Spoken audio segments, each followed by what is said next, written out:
Actually বিরোধী দলগুলো ভুল মানুষকে ভুল বোঝাচ্ছে। অ্যাকচুয়ালি পঞ্চায়েত তার কাজকর্ম কিন্তু সুষ্ঠুভাবেই করছে। আমরা যেভাবে পঞ্চায়েত চালাই, অ্যাকচুয়ালি পঞ্চায়েত কেন বলছি, পঞ্চায়েতে একটা সময় পঞ্চায়েতে 100 দিনের কিছুটা দুর্নীতি হয়েছিল, হয়তো বা সেই জন্য 100 দিনের কাজ এখন বন্ধ আছে।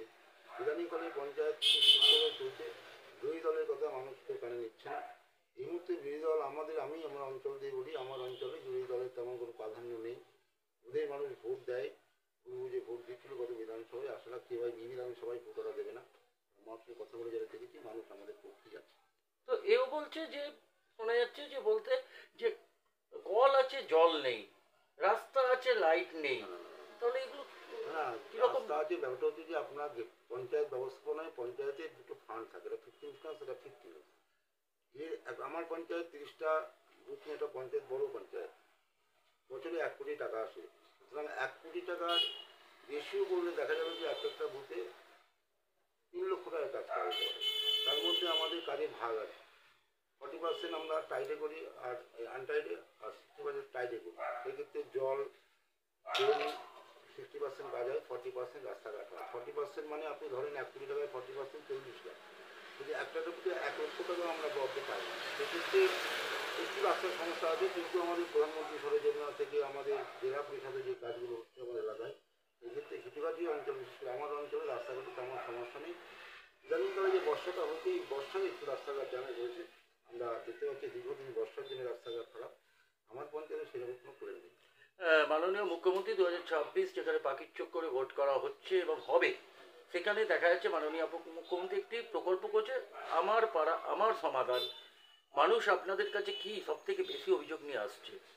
ম্যাক্সিমাম লোক আমাদের, যেহেতু দিদির যে একটা ভালো প্রকল্প, খুব স্বপ্নের প্রকল্প আমি মনে করবো, এই প্রকল্প যেহেতু গ্রামের মানুষদের তার ইচ্ছা অনুযায়ী কাজ হবে, সেক্ষেত্রে আজকে আমার গ্রামে আমার পাড়া আমার সমাধান ছিল আমার পঞ্চায়েতে।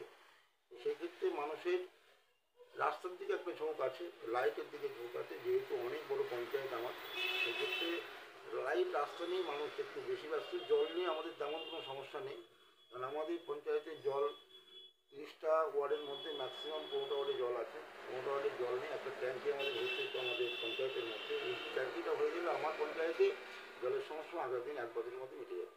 বাংলা ভাষা নিয়ে যেভাবে বিরোধী দল উঠে পড়ছে, বাংলা ভাষা বললে যেভাবে তাদের উপর আক্রমণ সানানো হচ্ছে, দেখা যাচ্ছে দুদিন আগে আপনার যেখানে ভাষা আন্দোলন নিয়ে যেখানে মমতা বন্দ্যোপাধ্যায় এতে যখন ধর্ণা মঞ্চ করছিলেন, সেখানে সেনারা খুলে দিলেন সেই মঞ্চ।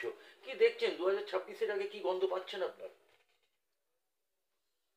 বাংলা ভাষা নিয়ে যেভাবে বাঙালির অত্যাচার হচ্ছে, এটা আমার পঞ্চায়েতেও 4-5টা, মানে 8-10টা পরিবার এবং হ্যারাসমেন্ট হয়েছিল। আমরা মহারাষ্ট্রে তো বিষয় ছিল, আমরা নিয়ে এসেছি তাদেরকে। এক্ষেত্রে মানুষ বিরোধীর প্রতি একটা বিরাট বিরূপ প্রতিক্রিয়া আমার এলাকায় হয়েছে। জানি না ভোটের ফলাফল কী হবে, এখনও ভোট যেহেতু 6-7 মাস বাকি। আশা রাখছি যে এটা একটা মানুষের মধ্যে বিরাট এফেক্ট করেছে। মোদী সরকার যেটা করছে, পুরো জনবিরোধী কাজ। বিশেষ করে ভোটার লিস্ট নিয়ে একটা সময় একরকম প্রতিক্রিয়া দিতে মানুষ দুশ্চিন্তার মধ্যে আছে। সেক্ষেত্রে যে মানুষের একটা হিন্দুত্ব, বিশেষ করে আমার এলাকায় প্রচুর বাংলাদেশি লোক আছে। আমার পঞ্চায়েতে একটা অনেক পরিমাণ বাংলাদেশি কিংবা এসসি সম্প্রদায়ের মানুষ আছে। সেই ক্ষেত্রে আমি আশা রাখছি যে আগামী বিধানসভা নির্বাচনে আমার পঞ্চায়েত থেকে দল একটা বিপুল ভোটে লিড করবে। আপনার যেভাবে আপনার অভিষেক বন্দ্যোপাধ্যায় বলেছে যে 21শে জুলাইয়ের মঞ্চ থেকে আমরা জয় বাংলা বলিয়ে ছাড়বো। জয় বাংলা বলার জন্য অনেক জায়গায় দেখা যাচ্ছে যে মানুষকে হেনস্থা হতে হচ্ছে। এইটা আপনারা কিভাবে, কি নজরে দেখছেন? আমাদের এলাকায় এরকম জয় বাংলা বলার জন্য একটু হ্যারাসমেন্ট করলাম, তো আমার পঞ্চায়েতের বিরোধী তেমন শক্তি নেই। যেহেতু একটা হিন্দুত্বের ভোট হয় মাঝে মাঝে, সেই ক্ষেত্রে আমার এলাকায় কোনো বিজেপির কোনো নেতৃত্ব নেই, কোনো মিটিং মিছিল হয় না, কিন্তু ভোট ওরা পায়। সেই ক্ষেত্রে আমি বলবো যে জয় বাংলা স্লোগানটা ওরা বন্ধ করার চেষ্টা করছে। সেটা আমার পঞ্চায়েত কিংবা আমার অঞ্চলে হচ্ছে না, অন্য জায়গায় হচ্ছে। এটা একটা খুব বাজে কাজ, এগুলো করা ঠিক না। যেহেতু আমরা হিন্দু মুসলমান সবাই এখানে একসঙ্গে বাস করি, আমার এলাকায় প্রচুর মুসলিম আছে, তো আমাদের ক্ষেত্রে কোনো মানে রাজনৈতিক সংঘাত আমার এলাকায় নেই আপাতত। এই যে হিন্দু মুসলমানের মানে যে সংঘাতের কথাটা বললেন, এটা কি ভোট আসলে বেশি প্রভাবিত হয় নাকি এটা সব সময় শান্ত থাকে? এটা সবসময় আমার এলাকা শান্ত। আমার এলাকায় যেহেতু দেশে মুসলমান হিন্দু আর বাংলাদেশি লোকের বললাম না, তেমন প্রভাব নেই।